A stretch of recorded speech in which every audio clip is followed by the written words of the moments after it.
Finally जो आखिरी point आता है जिसे एक और बार बहुत ज्यादा क्रिटिसाइज किया जा रहा है वो है अलग अलग स्टेट्स में पैसों की डिस्ट्रीब्यूशन। इस बजट में सरकार ने स्पेशली आंध्र प्रदेश और बिहार की स्टेट्स को बहुत ज्यादा पैसा एलोकेट किया है बाकी स्टेट्स के कंपैरिजन में। 15,000 करोड़ रुपए दिए गए हैं आंध्र प्रदेश की कैपिटल अमरावती की डेवलपमेंट के लिए। अब आंध्र प्रदेश में तो ऑलरेडी इलेक्शंस हो चुकी हैं लेकिन बिहार की इलेक्शंस आनी बाकी है, तो बिहार को जो पैसा दिया जा रहा है वो नेक्स्ट लेवल का ही है। 60,000 करोड़ रुपीस खर्च करेगी सरकार अलग अलग इंफ्रास्ट्रक्चर प्रोजेक्ट्स में बिहार में, expressways, power plants, heritage corridors, नए एयरपोर्ट्स बनाने में, और 11,500 करोड़ रुपए स्टेट को दिए जा रहे हैं फ्लड मिटिगेशन के लिए। इसके अलावा जो टूरिज्म का बजट होता है उसमें सबसे बड़ा शेयर बिहार को दिया जा रहा है। विष्णुपद मंदिर गया में और महाबोधि मंदिर बोध गया में इन्हें वर्ल्ड क्लास फैसिलिटीज और टूरिज्म इंफ्रास्ट्रक्चर दिया जाएगा, फाइनेंस मिनिस्टर ने कहा। यह बात बड़ी साफ है कि बीजेपी अपनी माइनॉरिटी गवर्नमेंट में अपने एलाइज टीडीपी और जेडीयू को खुश रखने की कोशिश कर रही है,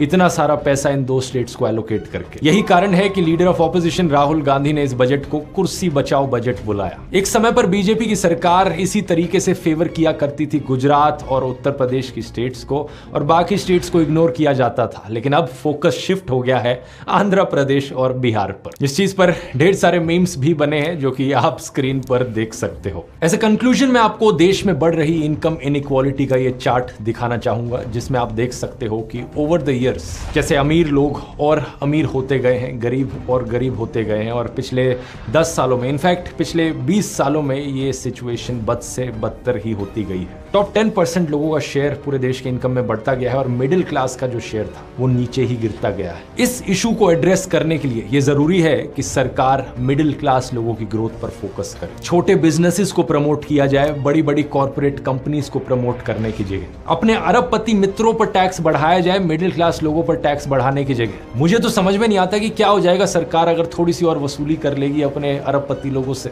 वो अपनी 5,000 करोड़ रुपए की शादियों में 100-200 करोड़ रुपए कम खर्च कर पाएंगे। देश में 1-2 एयरपोर्ट उन्हें कम मिलेंगे और कुछ 2-3 जंगल बच पाएंगे। क्या ही हो जाएगा उनका। इस आर्टिकल को देखिए दोस्तों, इनकम इनइक्वालिटी की इतनी बुरी हालत ब्रिटिश राज के समय भी नहीं थी। सोच सकते हो, ये सिर्फ आने वाला टाइम ही बताएगा कि सरकार की ये नई पॉलिसीज चीजों को कितना बेहतर बनाती हैं और कितना बदतर। वीडियो